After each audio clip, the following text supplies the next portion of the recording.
Hello students, today we will discuss theory base of accounting. Accounting के theory base के बारे में हम discuss करेंगे. Now first topic is introduction of GAAP. At the end of the accounting period के end में financial statements prepare किए जाते हैं. ये financial statements business के profit and loss and financial position के बारे में बताते हैं, जिनका यूज़ करके various parties business से related important decisions ले सकती हैं. इन objectives को पूरा करने के लिए ज़रूरी होता है कि एक सिस्टमैटिक, कंप्लीट और वैलिड अकाउंटिंग सिस्टम का यूज़ किया जाए.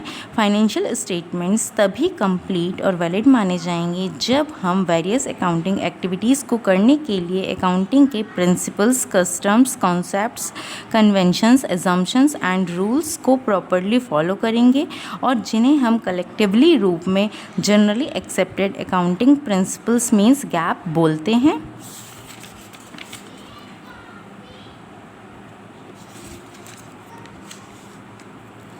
Now fundamentals of accounting assumptions.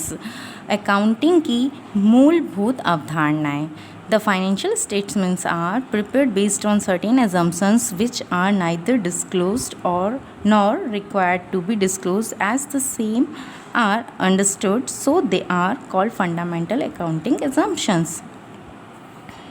Financial statements कुछ सर्टेन एजम्पशंस पर प्रिपेयर किए जाते हैं. फाइनेंशियल स्टेटमेंट सर्टेन एजम्पशंस पर के बेस पर प्रिपेयर किए जाते हैं, जिन्हें ना तो डिस्क्लोज किया जाता है और ना ही डिस्क्लोज करने की रिक्वायरमेंट होती है. इन्हें बस समझा जाता है, इसलिए इन्हें फंडामेंटल्स ऑफ अकाउंटिंग एजम्पशंस कहा जाता है.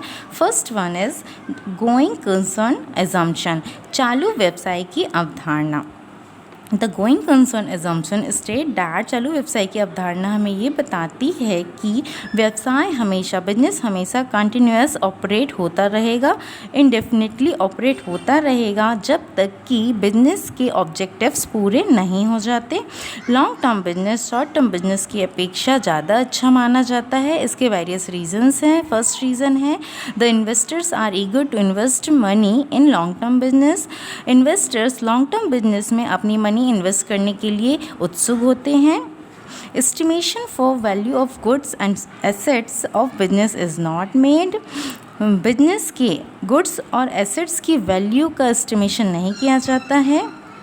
एसेट्स पर जो डेप्रिसिएशन प्रोवाइड किया जाता है वो उनकी एस्टिमेटेड वर्किंग लाइफ पर किया जाता है, ना कि मार्केट वैल्यू पर. सेकेंड आता है कंसिस्टेंसी एजम्पशन मीन्स निरंतरता की अवधारणा.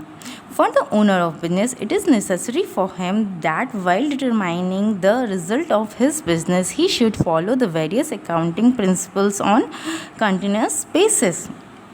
बिजनेस के ओनर के लिए ज़रूरी होता है कि बिजनेस का रिज़ल्ट जानना. इसके लिए उसे वेरियस अकाउंटिंग प्रिंसिपल्स को कंटिन्यूस बेसिस पर फॉलो करना होता है. द मैथड और techniques which has once been adopted should not be frequently change. एक बार जो मैथड और टेक्निक अडॉप्ट कर ली जाती है उसे बार बार चेंज नहीं करना चाहिए. The new technique and methods can be adopted but on a continuous and regular basis. Frequently changes in methods and techniques will affect the profit and loss. New techniques और methods को continuous और regular basis पर adopt करना चाहिए. अगर हम frequently change करेंगे means बार बार methods में और टेक्निक्स में चेंज करेंगे तो इससे हमारे बिजनेस का प्रॉफिट एंड लॉस इफेक्ट होगा. Now third is accrual assumption means उपार्जन की अवधारणा. Accrual assumption fundamental of accounting की एक इम्पॉर्टेंट एजम्पशन है. इसके अकॉर्डिंग बिजनेस में कैश और क्रेडिट दोनों ट्रांजैक्शंस को रिकॉर्ड किया जाता है.